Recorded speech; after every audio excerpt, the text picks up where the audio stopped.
Hello welcome back to my channel Divya's kitchen and vlogs. అందరూ ఎలా ఉన్నారు? బాగున్నారా? నేనైతే చాలా బాగున్నాను. ఈరోజు మన రెసిపీ ఏంటో తెలుసా?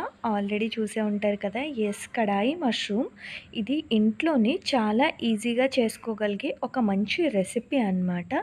ఇది చపాతీలోకి కానీ, రోటీలోకి కానీ, రైస్లోకి కానీ, పులావ్స్లోకి కానీ, బిర్యానీస్లోకి కానీ అద్దరిపోయే కాంబినేషన్. అండ్ చాలా రుచిగా ఉంటుందన్నమాట. అచ్చంగా రెస్టారెంట్ స్టైల్‌లో ఉంటుంది. ముందుగా ప్రాసెస్ చూసేద్దాం. దానికోసం అయితే మనము కొద్దిగా ధనియాలు, జీలకర్ర, అలాగే స్పైస్ కోసం ఎండుమిర్చి, 2 ఇలాయచీ, 2 లవంగాలు, ఒక చిన్న దాల్చిన చెక్క ముక్క తీసుకొని డ్రై రోస్ట్ అయితే చేసేసుకోవాలి. ఈ డ్రై రోస్టు మనకి ఇవన్నీ మంచి అరోమా స్మెల్ వచ్చేంత వరకు ఫ్రై చేసుకోవాలన్నమాట. దీనిలోనే మీ దగ్గర ఉంటే మిరియాలు ఒక 7-8 మిరియాలు యాడ్ చేసుకోండి. నా దగ్గర లేదు కాబట్టి కొద్దిగా చిన్న స్పూన్ మిరియాల పొడి అయితే యాడ్ చేసుకున్నాను. ఇవన్నీ మంచిగా కలిసేలాగా కలపాలన్నమాట. చూస్తున్నారు కదా, ఇక్కడ మనకు ఆల్మోస్ట్ ఫ్రై అయిపోయింది. ఇప్పుడు దీన్ని తీసి పక్కన పెట్టుకుని మిక్సీ పట్టేసుకోవాలి చల్లారిన తర్వాత. ఆ తర్వాత ఒక బాండీ తీసుకొని దాంట్లో కొద్దిగా ఆయిల్, జీడిపప్పు పలుకులు వేసుకొని దానిలోనే పొట్టు తీసిన వెల్లుల్లి రెబ్బలు ఒక 7-6 అలా యాడ్ చేసుకోవాలి. తర్వాత చిన్న అల్లం ముక్క కూడా యాడ్ చేసుకుంటున్నాను. దానిలోనే కట్ చేసుకున్న పెట్టుకున్న ఒక మీడియం సైజు ఆనియన్ వేసి ఒకసారి కలిపి, తర్వాత దానిలో ఒక మీడియం సైజు టొమాటో కూడా వేసి బాగా మగ్గించాలన్నమాట. ఇది చాలా మెయిన్ ఇంగ్రీడియంట్ అనమాట. ఇవన్నీ కూడాని కడాయి మష్రూమ్ కానీ, పన్నీర్ కానీ ఇలాంటి రెసిపీస్ కోసం మెయిన్ మసాలా ఇదే అనమాట.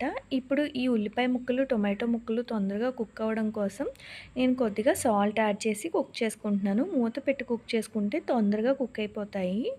ఇక్కడ చూస్తున్నారు కదా, మనకి మంచిగా ఈ ముక్కలన్నీ కూడా కుక్ అయిపోయాయి అన్నమాట. ఇప్పుడు వీటిని మనము తీసేసి పక్కన పెట్టుకుని చల్లారిన తర్వాత పేస్ట్ చేసేసుకోవాలి. దాని తర్వాత మనము ఇలా ఆనియన్స్ ఇంకా క్యాప్సికమ్ తీసుకుని కట్ చేసుకొని పెట్టుకోవాలన్నమాట. ఇప్పుడు ఆ ఆనియన్స్, క్యాప్సికమ్, ఆ మష్రూమ్స్ కొద్దిగా ఆయిల్ వేసుకుని దానిలో వేసి ఫ్రై చేసుకోవాలి. ఆ క్లిప్ మిస్ అయింది.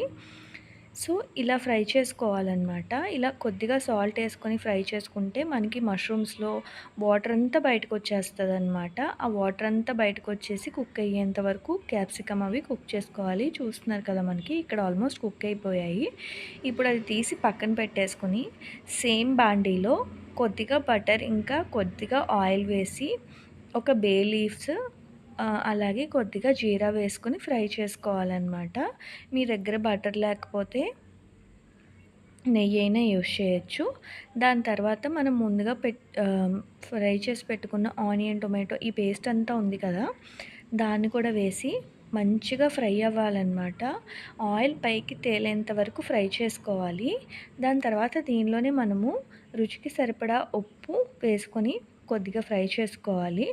తర్వాత మనం స్టార్టింగ్లో ఏదైతే ధనియాలు, జీలకర్ర అవి ఫ్రై చేసుకున్నామో ఆ పౌడర్ కూడా దీంట్లో వేసేసుకొని ఇవన్నీ బాగా కలిసేలాగా కలుపుకుంటూ ఫ్రై చేసుకోవాలి. ఒకవేళ మీరు కలుపుకోకపోతే అడుగు పట్టేస్తుంది. సో కలుపుకుంటూనే ఫ్రై చేసుకోవాలి. ఇవన్నీ బాగా ఫ్రై అయ్యాయి అనుకున్నప్పుడు మనకి గ్రేవీకి కావాల్సిన కన్సిస్టెన్సీలో వాటర్ అయితే యాడ్ చేసుకోవాలి. ఇలా యాడ్ చేసుకున్న తర్వాత మనం ముందుగా కుక్ చేసి పెట్టుకున్న మష్రూమ్ ఇంకా క్యాప్సికమ్, ఆనియన్స్ ముక్కలు ఉన్నాయి కదా, అవి వేసేసుకొని బాగా కలుపుకొని మూత పెట్టి కుక్ చేసుకుంటే ఎంతో టేస్టీగా ఉండే కడాయి మష్రూమ్ రెసిపీ అయితే రెడీ అయిపోతుంది. చూసారా ఎంత బాగుందో? అచ్చంగా రెస్టారెంట్ స్టైల్లోనే ఉంటుందండి ఈ రెసిపీ అయితే. అండ్ మీలో ఎవరైనా నా ఛానల్ని ఫస్ట్ టైం చూస్తున్నట్టయితే ప్లీజ్ సబ్స్క్రైబ్ చేయండి. ఈ వీడియో ఎలా అనిపించిందో కామెంట్ సెక్షన్లో మీ అభిప్రాయాన్ని కూడా నాకు తెలియచేయండి. ప్లీజ్ లైక్ చేయడం మాత్రం అస్సలు మర్చిపోవద్దు. మీరు ఇలా లైక్ చేయడం వల్ల నా వీడియో ఇంకాస్త మందికి చేరుతుంది. Thank you for watching. అలాగే మీకు ఈ రెసిపీ నచ్చినట్లయితే మీ ఫ్రెండ్స్ అండ్ ఫ్యామిలీ మెంబర్స్కి షేర్ చేయండి. Thank you for watching. Bye, take care.